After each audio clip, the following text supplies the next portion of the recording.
Welcome dear students. बच्चों, आज के वीडियो में हम क्या पढ़ने वाले हैं। हमने सॉल्यूशन चैप्टर, जो अपना चैप्टर 2 था क्लास 12 का, उसके दो पार्ट्स पढ़ लिए हैं, पार्ट 1 एंड पार्ट 2। अब हम कौन सा पढ़ने वाले हैं बच्चों? पार्ट 3। इसके पहले के दोनों पार्ट्स जो है वो आपको प्लेलिस्ट में मिल जाएंगे। बच्चों, एक बार आप चैनल की प्लेलिस्ट में जरूर जाइएगा। चैनल की प्लेलिस्ट में जाने का तरीका क्या है, आप जो चैनल का नाम लिखा है वहाँ टैप करेंगे, पूरा चैनल आपके सामने खुल जाएगा। प्लेलिस्ट पर जाकर वहाँ से देख सकते हैं, या आप डिस्क्रिप्शन बॉक्स में देखिए, चैनल की प्लेलिस्ट लिंक आपको वहाँ से मिल जाएगी। ओके स्टूडेंट्स, चलिए स्टार्ट करते हैं। हमने आपको मोलरता वगैरह बताया था। आज एक नया फॉर्मूला हम बच्चों सीखने जा रहे हैं कि अगर द्रव्यमान प्रतिशत हमको दिया हुआ है तो उससे हमें मोलरता कैसे ज्ञात करनी होगी। ठीक है स्टूडेंट्स, देखिए यहाँ से कैसे करना होगा। सीधा फॉर्मूला है percentage W/W into D into 10/MA। Question क्या है अपने पास, प्रयोगशाला कार्य में लिया जाने वाला सांद्र नाइट्रिक अम्ल द्रव्यमान की दृष्टि से नाइट्रिक अम्ल 68% का है। ठीक है, इसका अपने को घनत्व दिया हुआ है, तो बच्चों सीधे अपन इस फॉर्मूले को अप्लाई करेंगे। Percentage W/W into D into 10/MA। Okay, चलो परसेंटेज W/W कितना दिया हुआ है? 68% दिया हुआ है, तो परसेंटेज कीजिए क्या लिख देंगे? 68। डेंसिटी कितनी दी हुई है बच्चों? घनत्व, ये देखिए घनत्व कितना दिया हुआ है? 1.504। तो 1.504 इंटू 10 अपॉन क्या कह रहा है वो? MA HNO3 का अणुभार कितना होगा? HNO3 का अणुभार, ठीक है, कितना होगा? 1 + 14 + 16 = 48। तो ये कितना हो गया? 8 + 12 और 1 = 13, 4 = 1 = 5 = 6, कितना हुआ? 63 हुआ बच्चों यहाँ से। ओके स्टूडेंट्स, तो बच्चों अब आप इसको सॉल्व कर लीजिएगा। आंसर आपका क्या आएगा वो आप हमें कमेंट बॉक्स में लिख के बताइएगा कि इसका आंसर क्या आने वाला है। ओके स्टूडेंट्स, चलिए अब स्टार्ट करते हैं आगे का अपने पास, कि यहाँ से अपने पास बच्चों एक चीज़ और है। यहाँ से हम इसको दूसरी तरह से भी निकाल सकते हैं। कैसे निकाल सकते हैं? एक्स्ट्रा। तो हम यहाँ से कहें, मतलब ऑप्शन नंबर 2, कि हम इसको और कैसे निकाल सकते हैं वो आप देख लीजिए। यहाँ से देखो, यहाँ से परसेंटेज, या तो आप आंसर लिख ही लेंगे इसका, तो इसको हम थोड़ा सा अलग ले लेते हैं, थोड़ा सा यहाँ से ब्लैक से लिख लेते हैं कि परसेंटेज W/W का मीन्स क्या है यहाँ पे। इसका मतलब है 68 ग्राम HNO3 इन 100 ग्राम सोल्यूशन। ठीक है, इसका मतलब यहाँ पर अपने पास जो आयतन दिया हुआ है वो देख लीजिए। जो आयतन अपने पास होता है वो होता है अपने पास घनत्व बराबर द्रव्यमान बटा आयतन होता है। ये चीज़ होती है। अगर हम सीधे इस फॉर्मूले को नहीं लगाएं तो कैसे सॉल्व कर सकते हैं? घनत्व बराबर द्रव्यमान बटा आयतन। तो अपने पास आयतन कितना दिया हुआ है बच्चों? यहाँ से द्रव्यमान कितना दिया हुआ है सॉल्यूशन का? वो दिया गया बच्चों 100। ठीक है ना, आयतन क्या है वो हमें निकालना है। घनत्व क्या है हमारे पास? वो है 1.504। तो V कितना निकल जाने वाला है? 100/1.504। ये अपने पास भी निकल गया। ठीक है, अब मोलरता की क्या वो होती है अपने पास? सूत्र क्या होता है मोलरता का वो देख लीजिए।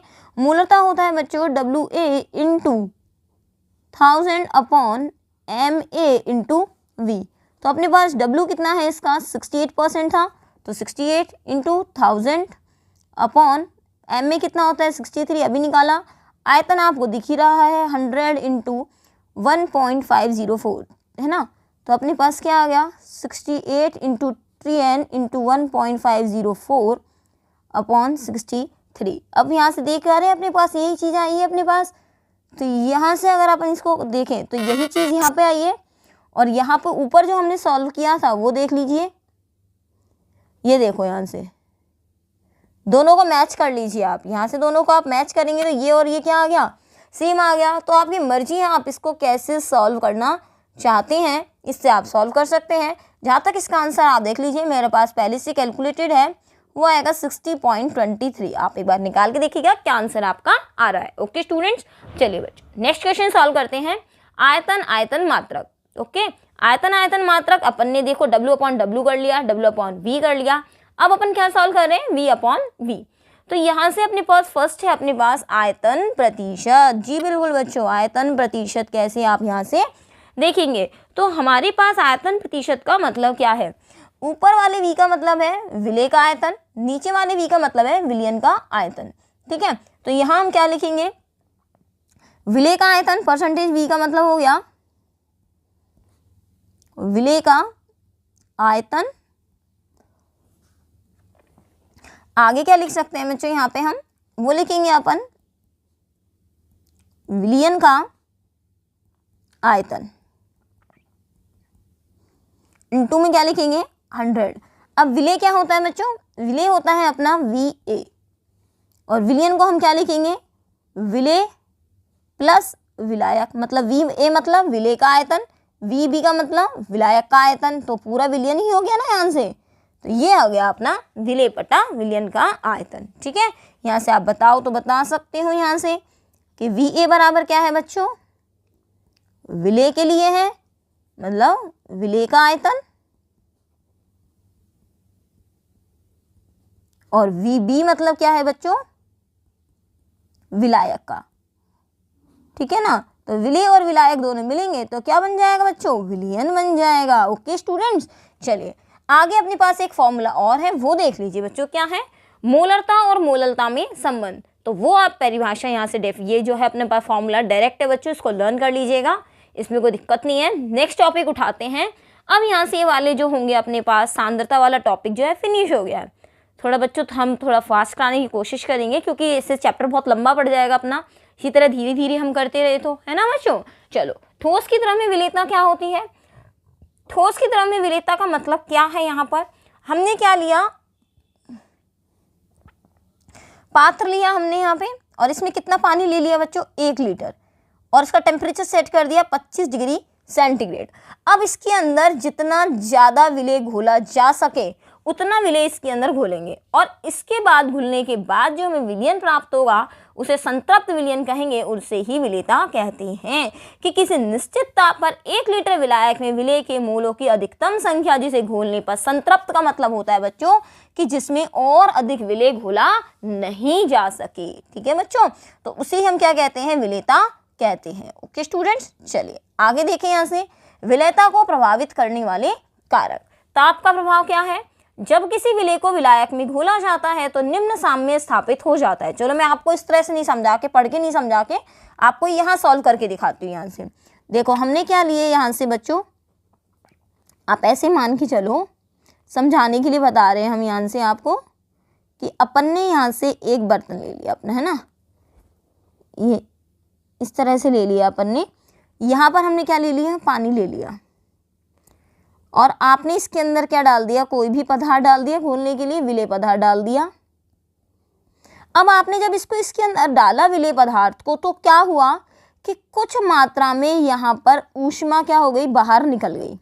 इसमें से क्या बाहर निकल गई बच्चों, ऊष्मा बाहर निकल गई। एक और आपने स्थिति ली, यहाँ से आपने यहाँ पे एक और स्थिति क्या ली कि आपने एक और पात्र लिया और यहाँ पर इसके अंदर पानी घोला, तो यहाँ पर पदार्थ को मिलाने पर ऊष्मा यहाँ से बाहर निकलने की बजाय इसने क्या कर लिया, ऊष्मा को अवशोषित कर लिया। यहाँ पर तो क्या हुई, ऊष्मा उत्सर्जित हुई, और यहाँ पर क्या हुई बच्चों, ऊष्मा अवशोषित हुई।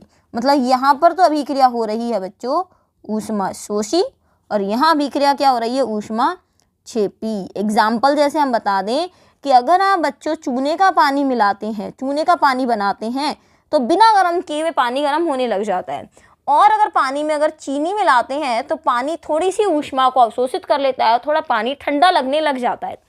तो ऐसी स्थिति में कि जब पदार्थ को घोलने पर विलयन में से विलयन क्या होने लगे, गर्म होने लगे, तो ऐसी अभिक्रिया ऊष्माक्षेपी कहलाती हैं। अगर ऐसी अभिक्रियाओं को अगर आप टेम्परेचर देने लगेंगे, इनको गर्म करने लगेंगे अगर आप, तो यहाँ पर विलेयता घट जाती है।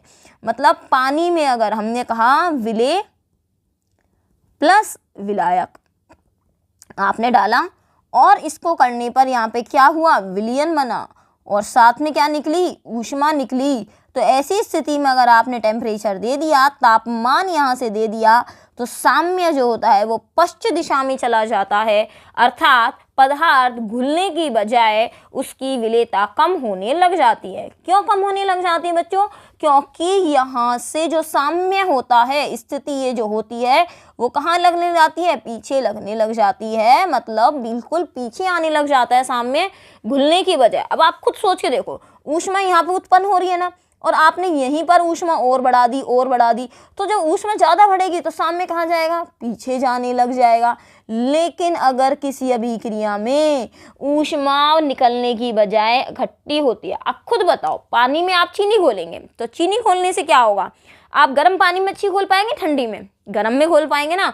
पानी में चीनी नहीं घुल रही है, आप कहेंगे थोड़ा गर्म कर लो जल्दी घुलेगी। इसका मतलब आपने उस अभिक्रिया में क्या दी, ऊष्मा दी, तो चीनी का घुलना क्या हो गया, बढ़ गया। तो ऐसी अभिक्रियाएं जहां अभिक्रिया ऊष्मा शोषी होती हैं तो वहां तापमान बढ़ाने से विलेयता बढ़ने लगती है। तो ऊष्मा शोषी अभिक्रियाओं में तापमान बढ़ाने से विलेयता बढ़ती है, जो कि ऊष्मा क्षेपी अभिक्रियाओं में तापमान बढ़ाने से विलेयता घटती है। बच्चों यही चीज़ यहाँ लिखी हुई है कि जब किसी विलेय को विलायक में घोलते हैं तो निम्न साम्य स्थापित हो जाता है, विलेय प्लस विलायक, जिसमें से विलयन से या तो ऊष्मा निकलती है या फिर अवशोषित होती है। देखो आगे हमने लिखा हुआ है, ऊष्मा अवशोषित तो उत्सर्जित होती है तो विलेयता बढ़ती है, और विलेयता घटती है और ऊष्मा अवशोषित होती है तो ताप बढ़ाने पर विलेयता बढ़ने लग जाती है। आंसर क्यों लिखा हुआ है, साम्य का लिखा हुआ है, एग्जाम्पल भी लिखा हुआ है इसी का। चलो ये सब चीज़ें हमने हटा दी हैं। अब हम आगे का टॉपिक पढ़ते हैं। दूसरा प्रभाव क्या पड़ेगा, दूसरा होता है विलेय तथा विलायक की प्रकृति। नेक्स्ट पॉइंट देख लीजिए बच्चों, समान प्रकृति का विलेय समान प्रकृति के विलायक में आसानी से घुलता है। इसका अर्थ क्या है बच्चों, यहाँ से देखिए इसका अर्थ क्या है।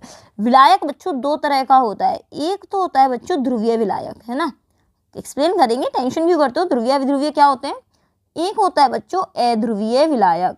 इसका मतलब क्या है बच्चों, ध्रुवीय का मतलब होता है यहाँ से, जैसे हमने लिखा पानी H और OH, इस पे प्लस और इस पर माइनस, जिस पे प्लस और माइनस आ जाए, प्लस और क्या आ जाए, माइनस आ जाए, उसको क्या कहते हैं, ध्रुवीय विलायक। लेकिन जिसके ऊपर प्लस और माइनस नहीं आते हैं तो इसे अध्रुवीय विलायक कहते हैं, जैसे कार्बन टेट्राक्लोराइड CCl4, या हम कह सकते हैं बेंजीन। बेंजीन में किसी पर प्लस और माइनस नहीं होता। बेंजीन जो होती है बच्चों लिक्विड स्टेट में होती है, यह द्रव अवस्था में होती है। कार्बन टेट्राक्लोराइड भी सामान्य ताप पर क्या होता है, द्रव अवस्था में होता है। तो ध्रुवीय अध्रुवीय पता चल गया, जिस पे प्लस माइनस आ जाए वो ध्रुवीय, जिस पे नहीं आए वो अध्रुवीय। अब मैंने यहाँ से लिखा NaCl, NaCl पे भी प्लस और माइनस होता है, तो बताओ NaCl मैच किससे करेगा, ध्रुवीय से कि अध्रुवीय से। डेफिनेट सी बात है, यहाँ भी प्लस माइनस, यहाँ भी प्लस माइनस, तो NaCl किससे मैच कर रहा है, ध्रुवीय विलायक वाले से मैच कर रहा है। तो बच्चों सीधी सी बात है, NaCl मतलब नमक, और नमक पानी में आसानी से विलय हो जाता है। लेकिन मैं यही कह दूं कि NaCl यहाँ घुल जाएगा क्या, नहीं घुलेगा बच्चों, यहाँ बिल्कुल भी नहीं घुलेगा NaCl। लेकिन हाँ, अगर मैं पेट्रोल की बात कर दूं बच्चों, तो पेट्रोल जो है वो यहाँ घुल जाएगा। लेकिन क्या पेट्रोल पानी में घुल जाएगा क्या, ना बेटा, पेट्रोल पानी में नहीं घुलेगा। तो आपको समझ आया बच्चों, ध्रुवीय ध्रुवीय का मतलब क्या है, प्लस माइनस वाले इसमें घुलेंगे, अदरवाइज नहीं घुलेंगे। अब देखो हम एग्जाम्पल बताते हैं। Na और Cl, ये Na प्लस हो गया, Cl माइनस हो गया। जब इसको पानी में डाल दें बच्चों, पता है होता क्या है, ये Na प्लस के चारों ओर पानी कैसे आता है, ये प्लस दिख रहा है आपको, ये प्लस जो आपको दिख रहा है यहाँ पे बच्चों, इसकी तरफ पानी के अणु इस तरह से आते हैं, मतलब यहाँ पे माइनस और ये प्लस। अब ये इस वजह से आने की वजह से यहाँ पर होगा क्या बच्चों, ये इससे क्या कर लेगा, एक स्थायित्व ग्रहण कर लेगा, अर्थात यहाँ से प्लस और माइनस के बीच में एक अच्छी वाली बॉन्डिंग यहाँ से हो जाएगी, जिस वजह से ये आराम से घुल पाएगा। समझ में आ रही है ना आपको बात बच्चों, इसी वजह से समान समान को घोलता है। अगर मैं इसको बिल्कुल एक्सचेंज कर दूँ, NaCl को बेंजीन में और पेट्रोल को हम पानी में घोलने की बात कहें तो बिल्कुल नहीं घुलेगा, तो समान समान को घोलता है। चलो एक चीज़ और बताते हैं हम आपको, चीनी है, चीनी का सूत्र होता है बच्चों C12H22O11, इस पर कोई प्लस और माइनस नहीं होता है।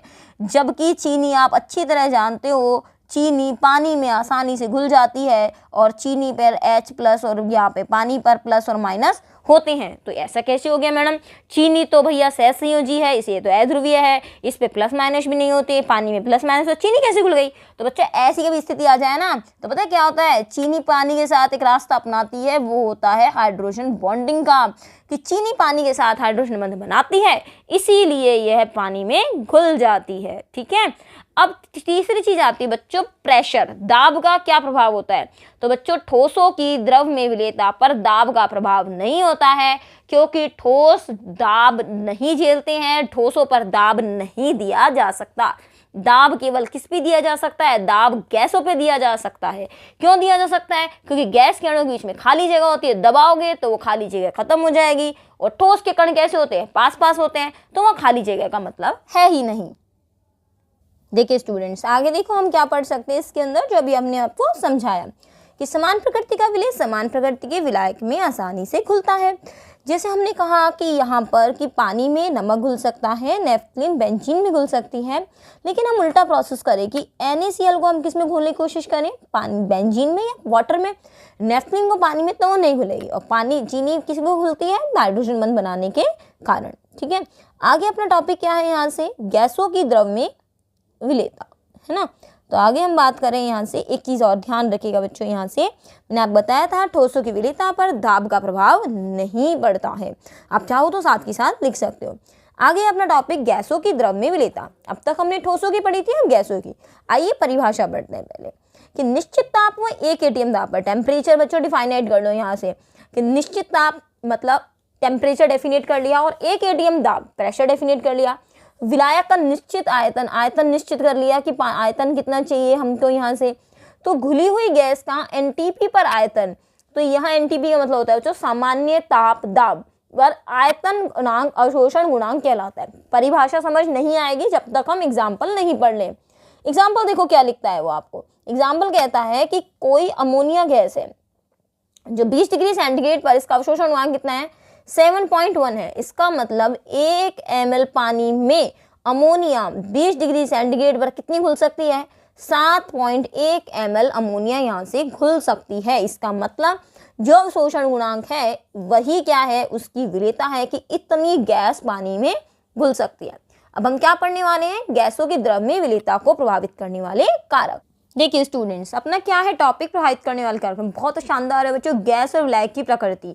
इससे हम ये जान सकते हैं कि कौन सी गैस तो पानी में ज़्यादा विलीय होगी और कौन सी नहीं होगी। ध्रुवीय गैसें जो होती हैं वो ध्रुवीय विलायकों में ज़्यादा विलीय होती हैं, जैसे वो गैस जो विलायक से क्रिया करती है। अब जैसे मैंने आपके सामने लिख दिया H2O2 और अमोनिया, बताओ सबसे ज़्यादा विलेय कौन होगी, तो बच्चों अमोनिया होगी। क्यों, हाइड्रोजन जो होती है इस पर प्लस माइनस नहीं आता, ऑक्सीजन पे नहीं आता, लेकिन जो अमोनिया होता है बच्चों इसमें नाइट्रोजन की इलेक्ट्रोनेगेटिविटी ज़्यादा होती है, इसे माइनस, हाइड्रोजन क्या होता है प्लस। इसका अमोनिया कैसा अणु हो गया, ध्रुवीय अणु हो गया, तो इसकी तो विलेयता क्या होगी, ज़्यादा होगी। तो हमने अगर ऐसा लिख दें कि NH3 + H2O, तो ये यहाँ से इससे रिएक्शन और कर लेती है, रिएक्शन करके क्या बना देती है बच्चों, ये इससे बनाती है NH4OH। कैसे, क्योंकि H2O है, H2O क्या लिख सकते हैं HOH, ये क्या है NH3, तो ये H इसको दे दोगे तो NH4 ही तो हो गया। और इसको हम क्या लिख सकते हैं, ये आयनित भी हो जाती है बच्चों, तो NH4 + OH-। ऐसे ही मैं आपसे कह दूं बच्चों CO2 और HCl, कौन पानी में ज़्यादा विलेय होगा, तो बच्चों HCl होगा, क्योंकि CO2 एक अध्रुवीय गैस है, ये पानी में ज़्यादा विलेय नहीं होगी। तो आप समझ गए हैं कि जो गैसें पानी में क्रिया कर जाती हैं, जो आयनित हो जाती हैं, उनकी विलेयता ज़्यादा होती है। ठीक है, तो हम ऐसा कह सकते हैं जैसे लगा के अमोनिया और HCl। ठीक है बच्चों, चलो यहाँ से अगला अपना सॉल्व करते हैं, यहाँ से थोड़ा सही कर देते हैं इसको, ये अमोनिया और HCl। अब आती है दूसरी चीज़, ताप का प्रभाव, टेम्परेचर का क्या इफेक्ट पड़ता है। चलो टेम्परेचर का इफेक्ट लिखने से पहले मैं आपको एक चीज़ पूछती हूँ। ये अपन ने भाई लिया थोड़ा सा ना, ऐसे ही बना दिया मैंने यहाँ पे, ये तो क्या ले लिया बच्चों, वाटर ले लिया अपन ने। अब इसके अंदर हमने क्या घोल दी, गैस घोल दी, कोई भी गैस घुली हुई है, गैस इसके अंदर घुल गई अच्छी तरह से। अब आपने इसको गर्म कर दिया, बताओ गैस बाहर निकलेगी नहीं निकलेगी, निकलेगी ना गैस बाहर। या फिर आपने ऐसा कर दिया कि कोल्ड ड्रिंक है या फिर कोई भी ऐसी चीज़ है, आपने गर्म कर दी, गर्म करते ही गैस के अणु क्या होंगे, इस पानी से बाहर जाने लग जाएंगे, यही कहोगे ना। क्या ऐसा भी हो सकता है क्या पानी को गर्म करने पर गैस उसमें घुलना शुरू हो जाए, तो बच्चों यही होता है, जब पानी में गैस घुलती है ना तो वो एक प्रक्रम होता है ऊष्माक्षेपी। मतलब जब किसी भी विलायक में गैस घुल रही है तो पानी में जब गैस का विलयन बनता है तो वो कैसा होता है प्रक्रम, ऊष्माक्षेपी होता है। इसी वजह से जब पानी में गैसें घुलती हैं तो ऊष्मा रिलीज होती है, और ऊष्माक्षेपी अभिक्रमों में जब भी आप टेम्परेचर बढ़ाएंगे तो वहाँ से साम्य क्या होगा, पश्चिम दिशा में जाएगा, और यहाँ से गैस की द्रव में विलेयता घट जाएगी बच्चों। एक चीज़ और बच्चों एग्जाम्पल बताते हैं, अगर आप करते हैं बात हाइड्रोजन गैस की या हीलियम गैस की, इनमें जैसे जैसे आप तापमान बढ़ाते हो वैसे वैसे द्रव में विलेयता इनकी बढ़ती जाती है। तो कुछ गैस ऐसी होती हैं जिनकी विलेयता ताप बढ़ाने पर बढ़ती है। तो ताप बढ़ाने पर ऐसी गैस है जिनकी विलेयता बढ़ने लगती है, वो है हाइड्रोजन और हीलियम। तो आपके क्वेश्चन आ जाए, उन गैसों के नाम बताइए जिनकी टेम्परेचर बढ़ाने पर विलेयता बढ़ती है। तो आंसर आएगा हाइड्रोजन और हीलियम। जो गैसें तापमान बढ़ाने पर विलेयता घटती है, ऑक्सीजन, CO2, अमोनिया, HCl, इनकी विलेयता क्या होती है? घटती है। चलो इसको अपन राइट डाउन कर लेते हैं। ओके स्टूडेंट्स, देखिए स्टूडेंट्स, हमने आपके लिए लिख दिया है ताकि आपको अच्छे से समझ आ सके। बच्चों एक चीज़ और है, आप चाहें तो साथ साथ वीडियो से नोट कर सकते हैं। ओके स्टूडेंट्स, चलिए आगे देखिए। इसमें जब किसी गैस को विलायक में घोला जाता है तो निम्न साम्य स्थापित हो जाता है। बच्चों एक चीज़ और, यहाँ पे NCERT और RBSC का कोर्स जो है वो ऑलमोस्ट सेम है। जो बच्चे जो भी यहाँ से पढ़ रहे हैं, NCERT हो या RBSC हो, आप दोनों के लिए ये यूज़फुल रहेगा।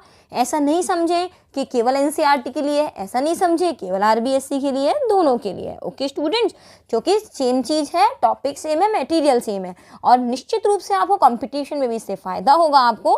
तो आगे स्टूडेंट जहाँ तक हो इसको शेयर कीजिएगा। ओके स्टूडेंट्स, चलिए। और आपको स्टडी पसंद आ रही हो बच्चों तो एक बार कमेंट्स में बताइएगा कि हाँ मैम हमें अच्छा लग रहा है। मैं आपके लिए भरपूर कोशिश कर रही हूँ कि आपको चीज़ें बहुत अच्छे से समझ में आए। तो बच्चों देखो, गैस और विलायक को जब मिलाया जाता है तो ये साम्य यहाँ से स्थापित हो जाता है, ठीक है। लेकिन टेम्परेचर आप जब बढ़ाएंगे तो यही साम्य कहाँ चला जाता है? पश्चिम दिशा में चला जाता है। नीचे देखो, गैसों का द्रव में घुलना एक ऐसा प्रक्रम है बच्चों, एक ऊष्माक्षेपी प्रक्रम है। ऊष्माक्षेपी प्रक्रम होने की वजह से ला शर्तेली के नियम अनुसार ताप बढ़ाने पर साम्य कहाँ चला जाता है बच्चों? पश्चिम दिशा में विस्थापित हो जाता है। अतः गैसों की द्रव में विलेयता ताप बढ़ाने पर घटती है। ये बच्चों यहाँ से क्वेश्चन बनता है, तो यहाँ पे मैं लगा रही हूँ आपके लिए इंपॉर्टेंट, इसको नोट कर लीजिएगा। आगे देखो, अपवाद क्या है? हाइड्रोजन और हीलियम की विलेयता ताप बढ़ाने पर बढ़ती है, ठीक है। बाकी घटती है, इसकी बढ़ती है। देखिए स्टूडेंट्स, दाब का प्रभाव हम जानते हैं किस पे पड़ता है? केवल गैसों पे पड़ता है। हमने यहाँ पे दो कंडीशंस ली है, नंबर 1 कंडीशन और नंबर 2 कंडीशन। क्या लिया है हमने? पात्र में क्या लिया है? पानी लिया है, ठीक है। इसके अंदर हमारे पास क्या घोलनी है हमको बच्चों? गैस घोलनी है। इसके अंदर ब्लू कलर दिखा रहे हैं, किसको दिखा रहे हैं? गैस को। और इसके ऊपर मैंने पिस्टन लगा दिया है, और पिस्टन लगा दिया है तो यहाँ पर जो प्रेशर दिया जा रहा है वो कितना है? P1 है। जब प्रेशर P1 है तो यहाँ से हम आपको बता दें कि जो घुलित गैस की मात्रा है वो क्या है? यहाँ से M1 है। लेकिन अगर अब आपने क्या किया, यहाँ अब आपने यहाँ से प्रेशर को बढ़ा दिया। प्रेशर बढ़ा के आपने देखो, P1 तो कंडीशन यहाँ तक है, अब आपने प्रेशर को बढ़ा के P1 से क्या कर दिया है? P2 कर दिया है। इट मीन्स P1 से P2 का मतलब हो गया आपने इस पिस्टन को नीचे की ओर दबा दिया है। जब आप इस पिस्टन को नीचे की ओर दबाएंगे तो ऑटोमेटिकली क्या बढ़ने लगेगा? प्रेशर बढ़ने लगेगा। इस कंडीशन में P1 कम है और P2 क्या है? ज़्यादा है। तो मैं ऐसा कह सकती हूँ P1 is less than P2 या P2 is greater than P1। तो उस कंडीशन में हम यहाँ से बात कर लें और यहाँ से, तो इस कंडीशन में यहाँ पर जो गैस की जो घुलित मात्रा होगी, इसके अंदर जो गैस की घुलित मात्रा होगी वो क्या होगी? यहाँ से ज़्यादा होगी। और उसका मान कितना रख दें? यहाँ से हम M2 रख देते हैं, ठीक है स्टूडेंट्स। तो आपको एक चीज़ यहाँ से समझ में आ गई कि M1 और M2 में से कौन ज़्यादा रहा? M1 और M2 में से हमेशा 2 वाली कंडीशन ज़्यादा रही है। M1 का मतलब है घुलित गैस की मात्रा, तो यहाँ पर M का मतलब क्या है? घुलित गैस की मात्रा। जब प्रेशर कम था तो गैस कम घुली थी, जब प्रेशर ज़्यादा हुआ तो गैस क्या हो गई? घुल गई, ज़्यादा बढ़ गई। तो हम कह सकते हैं दाब बढ़ाने पर एक निश्चित सीमा तक गैसों की द्रव में विलेयता बढ़ती है। जैसे जैसे प्रेशर बढ़ाते जाएंगे वैसे वैसे विलेयता यहाँ से बढ़ती जाएगी। तो आप इतना समझ गए यहाँ से कि यहाँ से ऊपर से P1 आप प्रेशर बढ़ाते जाइए, गैस क्या होगी? नीचे की तरफ आप दबाओगे इसको तो क्या गैस घुलेगी नहीं? ज़्यादा घुलेगी ना ज़्यादा यहाँ से। तो आइए स्टूडेंट्स, इसी चीज़ को हम लिख लेते हैं। सामान्यतः दाब बढ़ाने पर एक निश्चित सीमा तक गैस की द्रव्य विलेयता बढ़ती है। तो बच्चों यहाँ पे लिख लीजिएगा, M बराबर क्या है? गैस की मात्रा है, और हमने आपके सामने लिख दिया है, ठीक है स्टूडेंट्स। बच्चों आगे हम पढ़ते हैं हेनरी का नियम। हेनरी का क्या नियम है? आइए पढ़ते हैं। देखिए स्टूडेंट्स, हेनरी का जब सबसे पहला नियम है उस चीज़ पे ध्यान रखना कि गैस की द्रव्य विलेयता पर किसका प्रभाव बताना था? हमें यहाँ से बताना था दाब का प्रभाव। किसका प्रभाव बताना है? दाब का प्रभाव, कि गैसों की विलेयता पर दाब का क्या प्रभाव पड़ता है, उसे किसने बताया? हेनरी के नियम ने। क्या है इसका नियम? कि निश्चित ताप पर किसी विलायक के, पहली बात ताप कैसा होना चाहिए, निश्चित, जैसे 25 डिग्री सेंटीग्रेड कर लिया। आयतन भी निश्चित होना चाहिए, जैसे 1 लीटर कर लिया, 2 लीटर आयतन कर लिया। उसमें घुली हुई गैस की मात्रा, कि उसके अंदर कितनी गैस की मात्रा घुली है, वो उस पर लगने वाले दाब के समानुपाती होती है। कि मात्रा कितनी घुलेगी वो किस पर डिपेंड करती है, सीधे सीधे प्रेशर पर निर्भर करती है कि कितनी मात्रा यहाँ से उसकी घुलेगी। तो हमने यहाँ से एक चीज़ कंफर्म कर ली बच्चों कि कोई भी गैस जो है, हमने यहाँ से पानी लिया, ये पानी हमने कितना कर दिया, 1 लीटर, टेम्परेचर कर दिया 25 डिग्री सेंटीग्रेड। अब इसके अंदर कितनी मात्रा गैस की घुलेगी वो डिपेंड क्या पे करेगी कि प्रेशर कितना ज़्यादा इसके ऊपर लग रहा है। प्रेशर जितना ज़्यादा लगेगा गैस उतनी ही घुलती चली जाएगी। आप खुद ही सोचिए, अगर गैस पर दाब लगेगा तो क्या होगा, गैस दबेगी तो गैस क्या होगी, घुलने लग जाएगी। तो हम इसको क्या लिख सकते हैं, यहाँ से गैस की मात्रा क्या है m और p क्या है यहाँ से प्रेशर। तो प्रेशर जितना बढ़ाओगे उतना ज़्यादा यहाँ से गैस घुलती चली जाएगी। और समानुपाती का चिन्ह हटाने के लिए हम क्या लिखेंगे, यहाँ पर स्थिरांक रखेंगे के। एक चीज़ और है बच्चों जिसको हम और पढ़ेंगे, दूसरे शब्दों में क्या कहता है हेनरी का नियम, हम बता देते हैं कि वाष्प अवस्था में कौन सी स्टेट करेंगे, वेपर स्टेट करेंगे, गैस अवस्था करेंगे। कि कोई भी गैस का आंशिक दाब विलयन में उपस्थित गैस की मोल भिन्न के समानुपाती होता है। पहले हम इसे लिखेंगे, फिर एक एक वर्ड को हम बच्चों यहाँ से इसको समझेंगे। देखिए स्टूडेंट्स, क्या कहता है अदर वर्ड्स में, वाष्प अवस्था में किसी गैस का आंशिक दाब, अभी नहीं समझ आएगा क्या लिखा हुआ है, एक एक वर्ड एक्सप्लेन करते हैं बच्चों। हमने यहाँ से लिख लिया, जिससे हमने कह दिया आंशिक दाब क्या होता है। हम आपसे कह दें कोई गैस ए है, एक गैस बी है और एक गैस सी है, इन तीनों का मिलाकर कोई ना कोई अपने पास दाब है, वो कितना है, पी है। पी यहाँ पर क्या कहलाएगा, कुल दाब कहलाएगा। अब अपन कह दें कि ए का दाब क्या होगा, इसमें से कुछ दाब होगा पी ए, इसमें बी का दाब क्या होगा पी बी, और सी का दाब क्या होगा पी सी। तो हम इसमें एक अवयव के दाब को हम क्या कहते हैं बच्चों, आंशिक दाब कहते हैं। क्या कहते हैं हम इसको, आंशिक दाब, कि इसका कितना अंश है। मान लीजिए कुल दाब कितना है, 50 mmHg है, और इसका 10 है, इसका 20 है, और इसका भी कितना है 20 है। तो इसमें हम कहेंगे ए का आंशिक दाब कितना है, 10 mmHg है। तो आंशिक दाब का मतलब होता है कि पूरे मिश्रण में से उस गैस का या उस अवयव का दाब कितना है। वाष्प अवस्था की बात कह रहे हैं तो हमने पानी को भी वाष्प में ले लिया और गैस को भी वाष्प में ले लिया। तो हम कह रहे हैं कि वाष्प अवस्था में किसी गैस का आंशिक दाब विलयन में उपस्थित गैस की मोल भिन्न के समानुपाती होता है। विलयन भी बता रहा है यहाँ से। तो देखो इसको ऐसे कर सकते हो, क्योंकि गैस जो अपन है उसको किस अवस्था में ले रहे हैं, उसकी वाष्प अवस्था ले रहे हैं, या आप इसको और टिपिकल ना करते हुए हम आपको सिंपल लैंग्वेज में समझाने का प्रयास करते हैं। देखो यहाँ से हमने यहाँ से एक पात्र लिया यहाँ से, ठीक है, और यहाँ पर हमने कह दिया कि ये अपना विलयन है। यहाँ पर गैस कितनी है 10 ग्राम है, और यहाँ पर जो गैस है अपने पास दूसरी कंडीशन में यहाँ पर गैस जो है वो कितनी है 20 ग्राम है। तो आप मुझे बताइए, एक तो 10 ग्राम गैस है हमारे पास, है ना, और एक गैस कितनी है 20 ग्राम है। तो नॉर्मल सी बात है 20 ग्राम गैस का दाब ज़्यादा होगा कि 10 ग्राम गैस का दाब ज़्यादा होगा? निश्चित बात है मैडम, 20 ग्राम वाली का दाब ज़्यादा होगा। इसका मतलब 20 ग्राम मात्रा ज़्यादा है तो इसके मोल ज़्यादा होंगे, और इसके मोल ज़्यादा होंगे तो इसकी मोल भिन्न भी क्या होगी बच्चों, ज़्यादा होगी। मैं ऐसा कह दूं, या फिर ये तो 1 मोल गैस है और ये कितनी है 2 मोल गैस है, तो 2 मोल वाली का मोल भिन्न ज़्यादा हुआ ना, कि 1 मोल वाली गैस का तो मोल भिन्न कम होगा। तो मोल भिन्न का सीधा सा मतलब क्या है, गैस की मात्रा से है, कि गैस की मात्रा जितनी ज़्यादा होगी उसका दाब भी उतना ही ज़्यादा होगा, और दाब जितना ज़्यादा होगा वो विलयन में उतनी जल्दी क्या हो जाएगी, विलय हो जाएगी। तो किसी गैस का जो आंशिक दाब है, आंशिक इसलिए लिया है केवल हम क्या ले रहे हैं, एक गैस का दाब ले रहे हैं, तो उसका आंशिक दाब उसकी मोल भिन्न के समानुपाती होगा। कि 10 ग्राम अगर गैस है तो इसका आंशिक दाब क्या होगा, कम होगा, तो इसकी मोल भिन्न भी क्या होगी, कम होगी। अगर 20 ग्राम वाली का मोल भिन्न ज़्यादा होगा तो इसका वाष्प दाब भी क्या होगा, ज़्यादा होगा, इसका आंशिक दाब भी क्या होगा, ज़्यादा होगा। तो जितना ज़्यादा होगा उतना ही ज़्यादा हम क्या लिख सकते हैं, उसके लिए हम उसकी विलेयता को लिख सकते हैं। इसी चीज़ को अगर हम किस में कर दें, मैथमेटिकल इक्वेशन में लिख दें बच्चों, तो क्या होगा यहाँ से। चलिए बच्चों आगे इसके अंदर देखते हैं। यहाँ पे हमने कहा आंशिक दाब, दाब को किससे डिवाइड कर दिया हमने, P से। मोल भिन्न क्या होती है, X से, ठीक है। तो यहाँ से जितनी ज्यादा मोल भिन्न होगी, X जितना ज्यादा होगा, दाब उतना ही क्या होगा, ज्यादा होगा। समानुपाती का चिन्ह हटाएंगे तो यहाँ पर क्या आएगा, स्थिरांक K आएगा। अब ये किसने दिया, हेनरी ने दिया, तो KH लगा दिया। KH क्या हो गया बच्चों, यहाँ से हेनरी स्थिरांक हो गया। KH बराबर क्या हो गया यहाँ से बच्चों, हेनरी स्थिरांक, ठीक है बच्चों।